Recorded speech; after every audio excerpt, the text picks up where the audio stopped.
vous avez la parole et nous sommes en ligne avec vous. Karine, bonjour. Et bonjour. Vous êtes habitante de Lézignan-Corbière, vous êtes dans l'Aude, à quelques kilomètres de l'incendie. Karine, votre témoignage est important ce matin. Qu'est-ce que vous avez vu de cet incendie ?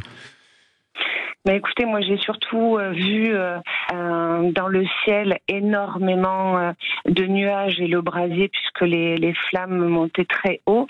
Moi je ne me suis pas approchée du cœur parce que bien sûr on nous a dit qu'il valait mieux laisser passer les pompiers. Oui. Nous à Lézignan, on est en fait à la capitale des Corbières, donc on est à peu près à 20 minutes en voiture de Saint-Laurent de la Cabrerie, à un petit quart d'heure de Ribotte. Et donc évidemment, quand on apprend qu'il se passe ce grand incendie vers 16h30, eh bien, on attend juste une chose, c'est que les pompiers arrivent à s'en occuper le plus vite possible. Et évidemment, en fin de soirée, quand les Canadair et les DH sont partis, on savait qu'il n'était pas éteint. Et là, c'était une nuit angoissante, surtout quand on a beaucoup d'amis et de familles dans les villages. Oui, c'est très angoissant. Vous avez raison de le souligner, Karine. Certains de vos proches ont dû être évacués ? Oui, tout à fait. J'ai des personnes, des amis sur Tournissan. J'ai des amis, une amie aussi qui a malheureusement perdu sa maison à Saint-Laurent de la Cabrerie.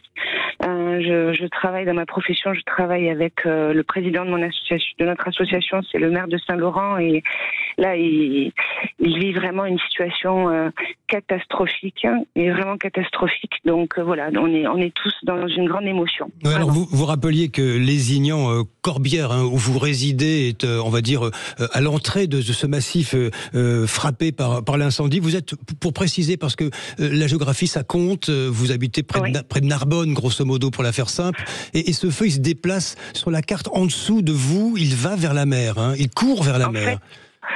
Si on prend la carte et qu'on a Lézignan-Corbière, Lézignan se situe entre Carcassonne et Narbonne, et le feu est donc au sud de Lézignan, en descendant donc vers la mer, comme vous dites, ou vers la frontière espagnole. C'est pour ça qu'on a bien entendu dans les informations que jusqu'à 150 km en Espagne, on pouvait voir les gros nuages.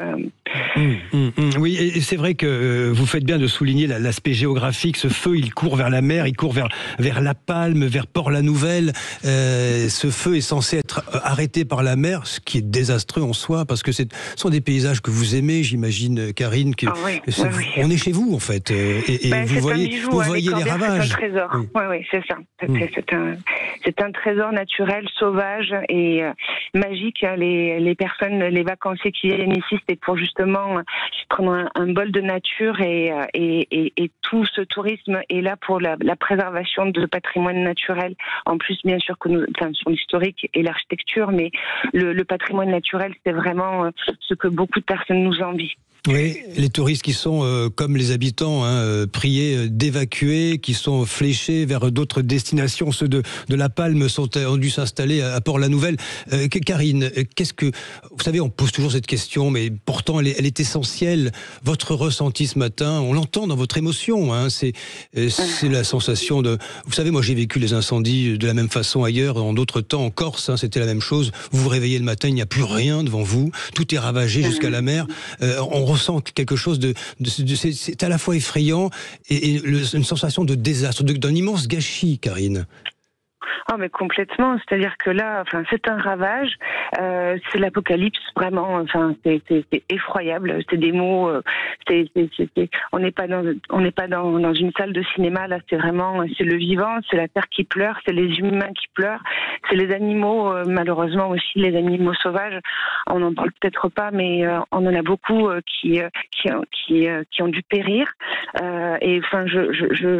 Ce que j'ai pu voir, c'est aussi beaucoup de solidarité entre évidemment toutes les communes qui ouvraient leurs salles, toutes les personnes qui habitaient autour, en proposant aux gens de venir jusqu'à eux, parce qu'ils avaient des chambres, des centres équestres qui proposaient pour garder les animaux.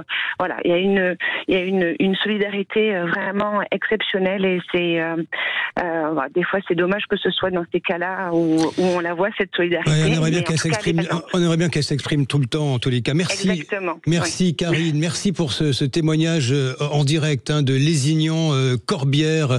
Donc vous êtes devant le feu, cet incendie qui court toujours dans le massif des Corbières dans l'Aude. 0826 300 300. Vous continuez à nous appeler, vous témoignez sur l'antenne de Sud Radio.